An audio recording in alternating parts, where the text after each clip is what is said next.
तो हेलो दोस्तों, कैसे उम्मीद करता हूँ आप बहुत ही अच्छे होंगे। तो आज मैं अच्छा नहीं हूँ क्योंकि इस बाइक का हमने इंजन बनाया और यानी कि 600-700 किलोमीटर चलने के बाद इसकी किक जाम कर गए। तो अभी अभी हमारा स्टाफ यानी कि इसे टोचन करके लाया गया, जिसे यानी कि तकरीबन 10 किलोमीटर दूरी पे ये बाइक था। तो वहाँ से हालांकि हमने इसका जो इंजन का काम किया था वो 2.5-3 महीना इस तरीके से हुआ। तो चलिए वाकई में ही इसकी किक जाम है या नहीं है, ये चीज़ हम पहले किक लगा के देखते हैं इसकी, तब हम आगे बात करते हैं।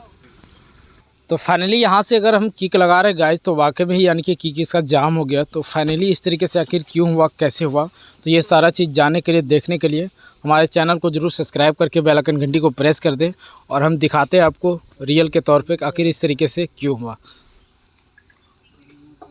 इसमें दोस्तों ये चीज़ प्रॉब्लम देखिए इसकी, अगर हम किक लगाते हैं तो यानी कि स्लिप कर रहा है, ऐसे में ये चीज़ लगता है कि इस तरीके से अगर होता है तो हमें ये चीज़ लगता है कि हमारी जो क्लच प्लेट है वो यानी कि जल चुका है। पर अगर क्लच प्लेट जलता है तो कभी कभी यानी कि किक लेता भी है और जो कंप्रेसर है वो थोड़ा लो टाइप का लगता है, यानी कि पूरा हार्ड नहीं लगता है। पर यहाँ पे इसमें जो रीजन है वो यहाँ पे देखें, पूरा यानी कि हार्ड किक, पूरा हार्ड। और अगर ज़ोर से हम लगाते हैं और भी ताकत लगा के, तब ये यानी कि स्लिप करता है। ये देखें, तो इससे ये साफ पता चलता है कि जो पिस्टन हो सके या क्रैंक हो सके, इसका यानी कि सीज किया है, जो कि इस तरीके से ये दिक्कत कर रहा है, इससे साफ पता चलता है। तो फाइनली इसकी हमें क्लच प्लेट नहीं, इसका पिस्टन को ही डायरेक्टली हमें चेक करना होगा कि पिस्टन में दिक्कत है या किस में दिक्कत है। तो सबसे पहले हम यहाँ पे इंजन ऑयल चेक करते हैं इसका। तो इंजन ऑयल की जो लेवल है वो यानी कि पूरा है, यहाँ पे देखें इंजन ऑयल भी है। अब क्या इन्होंने घर में किया है नहीं किया है वो तो हम बता नहीं सकते क्योंकि हमने देखा नहीं। अब हमें हालांकि ये चीज़ डाउट हो रहा है, जब इंजन ऑयल है और उसके बाद भी यानी कि किक जाम आखिर कैसे हो गया। तो अब हमें क्या करना होगा, तो सबसे पहले हम टाइमिंग चेन, टाइपिट, ये सभी चीज़ें देखते हैं। यहाँ पे देखें गाइज, ऐसे रियल में मैं दिखा रहा हूँ आपको, इसके अंदर इंजन ऑयल है, ये देखें। अब ये भी हो सकता है कि सीज के बाद इन्होंने इंजन ऑयल डाल दिया होगा घर में। और ये है कि हमने इसका हाल ही में यानी कि 2-3 महीना हुआ होगा जो कि इसका हेड सिलेंडर का हमने काम किया था, जो वाइट स्मोक से प्रॉब्लम कर रही थी।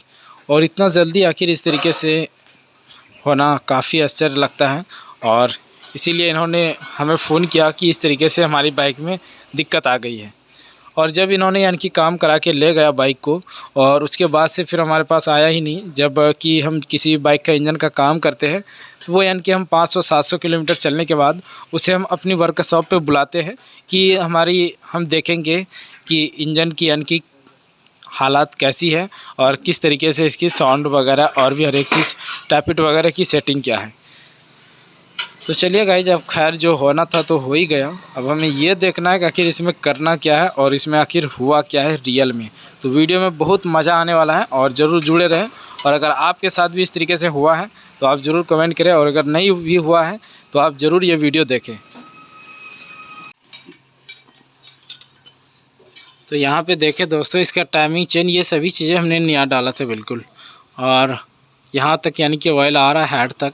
अब हम टैपिट कवर को भी खोल के देखते हैं वहाँ यानी कि ऑयल पहुँचा है या नहीं पहुँचा है। अगर ये ऑयल नहीं पहुँचा हुआ होगा तो ये यानी कि रोकर सब पूरा सूखा होगा और पूरा यानी कि अजीब तरीके का होता है।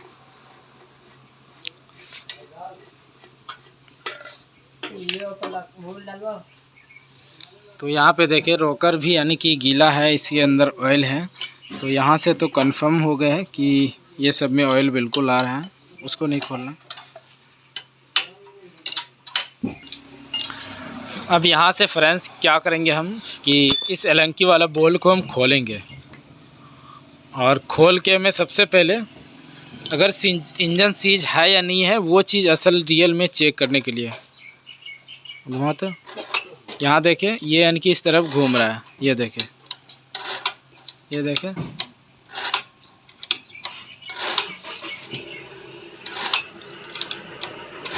इस तरफ घुमाना था, नीचे नीचे इस तरफ।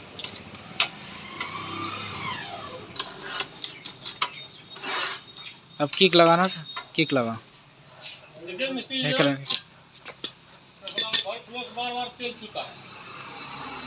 तो किक यानी कि अभी भी नहीं लग रहा है। लास्ट में दोस्तों आखिर जो प्रॉब्लम थी वो पकड़ा ही गया, और मुझे तो 100% पहले ही शक हो रहा था कि इसकी जो पिस्टन है, क्रैंक है, वो यानी कि सीज नहीं हुआ है।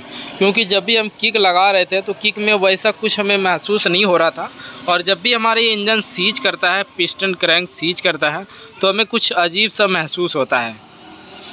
तो आपने देखा गाइस कितना यानी कि हम इसमें यानी कि क्या क्या हमने काम नहीं किया, क्योंकि हमें पहले ही यानी कि पूरा 100% इस पर शक था और डाउट था कि हमने जो इंजन का काम किया यानी कि पिस्टन सिलेंडर और ये पिस्टन का, हालांकि फुल इंजन का काम नहीं किया था, पर इसका जो नया पिस्टन है उसे हमने डाला था, बोर किया था, और वल्व वगैरह ये सभी चीज़ों का काम किया था, और जिसमें हमने टाइमिंग चेन ये सभी चीज़, और जहाँ तक मैं देख पा रहा हूँ कि क्लच प्लेट का भी शायद हमने इसमें काम किया था। ये हम फुल गारंटी के साथ नहीं कर सकते हैं, पर इतना हमें यकीन है कि हो सके हम क्लच प्लेट भी इसमें डाले होंगे न्यू। तो इस तरीके से अगर कभी भी प्रॉब्लम आता है तो सबसे पहले हमें किक लगाना है। अगर हमारी पिस्टन सीज करता है तो किक हमारा पूरा फुल टाइट हो जाता है, और वो यानी कि जल्दी नीचे जाएगा ही नहीं, और इस तरीके से जल्दी क्लच ही यानी कि जिस तरीके से स्लिप कर रहा था कि ऐसा लग रहा था कि क्लच प्लेट ख़राब है, तो इस तरीके से होता ही नहीं है। अक्सर हमने ये चीज़ देखा है बाइक के अंदर कि पिस्टन सीज होता है तो किक पूरा जाम, कितना भी आप उसके ऊपर चढ़ जाइए और उसके बाद भी यानी कि वो किक नीचे नहीं होता है। और इसमें क्या है कि किक यानी कि नीचे हो रहा था, स्लिप हो रहा था, और हमने यहाँ से जब इसकी मैग्नेट यानी कि घुमाया हैंडल के ज़रिए से, इधर से वो आपको दिखाया कि 8 नंबर की 10 नंबर की जो अलग की बॉल लगी हुई होती है यहाँ पे इस चैम्बर में, उसे हमने खोल के जब गोटी के ज़रिए से इसे घुमाया तो वो भी यानी कि घूम रहा था। ऊपर इंजन ऑयल भी, और इंजन में भी इंजन ऑयल, हालांकि इसमें अगर इंजन ऑयल कम होगा तो हमें ये चीज़ लगता है कस्टमर भाई इसमें पुराना इंजन ऑयल डाल दिया होगा कि इंजन ऑयल कम है, हम चलिए स्टार्ट नहीं हो रही बाइक तो हम थोड़ा इंजन ऑयल डाल देते, तो उस तरीके से उन्होंने क्या होगा। पर अब बात आती है यहाँ की, अब इसकी जो मेन रीज़न है वो रीज़न इसका क्या है कि इसकी जो मैग्नेट की छर्रा है वो छर्रा यानी कि टूट के इधर उधर जाके जो गियर बॉक्स वगैरह होता है, अब उधर से मान के चलिए क्लच साइड से कुछ भी यानी कि जो गरारी वगैरह होता है उसमें अगर फंस जाता है तो हमारी बाइक इस तरीके से यानी कि किक जाम हो जाता है, और अगर हम ज़ोर से किक लगाते हैं तो हमारी क्लच यानी कि स्लिप करने लगता है ऐसे। और ऐसे प्रॉब्लम को लेकर ज़्यादातर हमें मैग्नेट कवर को खोल के ही ओपन करना चाहिए, क्योंकि इसकी जो क्लच 1 वे होता है, ये सेल्फ 1 वे होता है, उसमें जो छोटा छोटा छर्रा होता है वो छर्रा यानी कि टूट के बाहर और अंदर की ओर कुछ चला जाता है, जो कि इस तरीके से प्रॉब्लम करती है। और कभी कभी ये चीज़ भी होता है कि यहाँ पे जो एलंकी वाला बोल्ट होता है ये खुलने के कारण से यहाँ पे आके अटक जाता है आर्मेचर कॉइल में, और हमारी किक यानी कि जाम हो जाती है इस तरीके से। अब मान के चलिए यहाँ पे तो कस्टमर भाई इस तरीके से बता दिए, यानी कि हमने देखा किक जाम है, तो ऐसे अगर हम चाहते कि पूरा फुल इंजन खोल लें तो फुल इंजन खोल के हम कस्टमर को अच्छी तरीके से लूट लेते, पर इस तरीके से भैया कभी हमें नहीं करना चाहिए। जो भी काम हो पहले रियल तरीके से साइड से आप देख ले, और उसके बाद फुल डिसीजन आप कस्टमर को देके अच्छी यानी कि काम करें, ताकि वो कस्टमर भी आपकी नाम ले और आपकी थोड़ी भी तारीफ हो।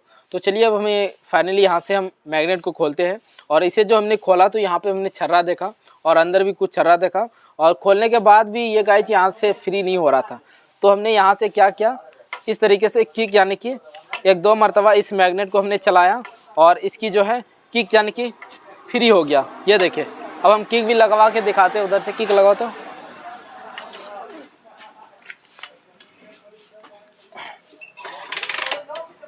और नीचे करो और इधर आ जाओ, तो देख सकते हैं गाइस यानी कि किक भी पूरा फ्री, और इस तरफ से भी हम दिखाते हैं। अभी तक हमने कुछ भी यानी कि इसका सिलेंडर वगैरह, हेड वगैरह वो सभी चीज़ नहीं खोला हमने, हालांकि टाइमिंग चैन का कवर खोला, टैपी ढक्कन खोला, वो सभी चीज़ चेक करने के लिए लगा था किक।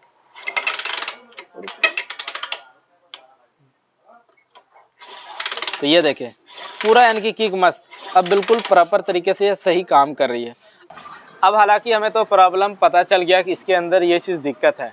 अब अगर हम ये किक फ्री हो गया और इसे अगर हम लगा देते हैं तो ये हमारी बेवकूफ़ी होगी, क्योंकि इसकी जितनी भी टुकड़ा है और जो सेल्फ 1 वे है उसे खोल के हमें अच्छी तरीके से देखना होगा, और इसकी जो 1 वे है उसे हमें निकालना होगा बाहर और उसे दूसरा डालना होगा। और वो साइड से हालांकि जो इसकी कचरा जो टूटा हुआ है वो अंदर की ओर गया है, और उसे निकालने के लिए फाइनली हमें पूरा फुल इंजन को ओपन करना पड़ेगा। पर वो चीज़ अगर हम नहीं करते हैं तो साइड से हमें क्या करना होगा, यहाँ से मैग्नेट को तो खोलेंगे ही, इसकी वन वे चेंज करने के लिए। अब वो साइड से हमें क्लच प्लेट, क्लच कटोरा, ये सभी चीज़ें खोल के हम अच्छी तरीके से और उस तरफ से मैग्नेट यानी कि चुंबक के जरिए से जो भी अंदर होगा हम अच्छी तरीके से उसे देख के और उसे बाहर की ओर निकालने की कोशिश करेंगे। और फिर हम यहाँ से क्लच वन वे और हो सके तो क्लच प्लेट अगर ख़राब होगा तो उसे भी हम डाल के पूरा ऐसे कंप्लीट करके बिल्कुल मस्त बनाएंगे। तो चलिए थोड़ा थोड़ा हम आपको वो सभी चीज़ें भी दिखाते हैं कि किस तरीके से आपको क्लीन करना है। और आपने हमारे चैनल को अभी तक सब्सक्राइब नहीं किया तो एक बार जरूर सब्सक्राइब करें, क्योंकि इस तरीके से नए नए टेक्नोलॉजी वीडियो देखने के लिए। तो चलिए दोस्तों, हम वो सभी काम करते हैं और आपको दिखाते हैं। तो यहाँ पे हमने सिर्फ इसमें क्लच प्लेट को डाला और इसका क्लच प्लेट ही ख़राब था, ये देखें। और सेंटर जो है, हब जो है वो बिल्कुल सही है। तो फाइनली यहाँ से हमने चुंबक उम्बक लगा के अंदर से यानी कि देखा तो कहीं से कुछ भी यानी कि नज़र नहीं आया। तो चलिए हम क्लच प्लेट ये सभी चीज़ें लगाते हैं। यहाँ पे ये छर्रा देखें आप, ये यानी कि टूट जाता है पूरा और वो अंदर यानी कि चला जाता है, या तो बाहर में आके जाम हो जाता है और इस तरीके से ये दिक्कत करने लगता है, या तो ये इन चीज़ों में भी जाम हो जाता है इसमें, और ये सेल्फ में यानी कि जाम कर जाता है। तो इसकी वजह से भी यानी कि इस तरीके से प्रॉब्लम होता है। और सेम जो इसकी प्रॉब्लम है वो सिर्फ इसी के कारण से है। तो इसका जो ये वन वे है पूरे हम चेंज करेंगे और आगे हम आपको दिखाते हैं बाइक। तो यहाँ पे ये हमने नया वन वे लगाया और इसकी बोल्ट, और यहाँ पे हमने हल्का हल्का एरो लाइट मारिया, क्योंकि ये बोल्ट क्या होता है कभी कभी यानी कि अपने आप यानी कि खुल जाता है ज़्यादा दिन होने के बाद, तो इसकी वजह से कॉइल कट जाता है। तो इसीलिए हमें इसमें एरो लाइट कोई भी सोल्यूशन वगैरह हार्ड वाला डाल देना चाहिए, क्योंकि ये जल्दी फिर खुले ना। अब चलिए यहाँ पे हम इसे सेटअप करते हैं। चलिए दोस्तों, बाइक को हमने पूरा कंप्लीट कर दिया। जिस तरीके से हमारे पास आई थी ये बाइक, हमें तो ऐसा ही लगा कि इतना जल्दी हमने यानी कि इंजन का काम किया और इस तरीके से आखिर हो गया, क्या बात है। पर उस तरीके से कुछ भी नहीं था, सिर्फ इसकी वन वे ख़राब था और क्लच प्लेट को भी हमने चेंज कर दिया। अब बाइक जो है बिल्कुल मस्त हो गई है, कहीं से कुछ भी यानी कि इंजन वगैरह खोलने की हमें ज़रूरत नहीं पड़ा। अब यहाँ से हम सेल्फ लगाते हैं, ये देखें इंजन के आप साउंड भी देखें। पहले हमने जो इसके इंजन का काम किया था, इंजन की जो आवाज़ है वो भी बिल्कुल मस्त है, अभी तक भी बिल्कुल सही आवाज़ है, ज़रा सा भी कुछ नहीं हुआ आवाज़ में। सिर्फ इसकी वन वे के कारण से, वन वे टूटने के कारण से किक जाम हो गया। तो आपको हमारा वीडियो कैसा लगा ज़रूर कमेंट करें और अपनी राय ज़रूर दें, और एक बार हमारे चैनल को सब्सक्राइब करके बेल आइकन घंटी को प्रेस कर दें और दूसरे के साथ ज़रूर शेयर कर दें। चलिए इसी के साथ आज की वीडियो में इतने ही। अब मिलते हैं नेक्स्ट वीडियो में।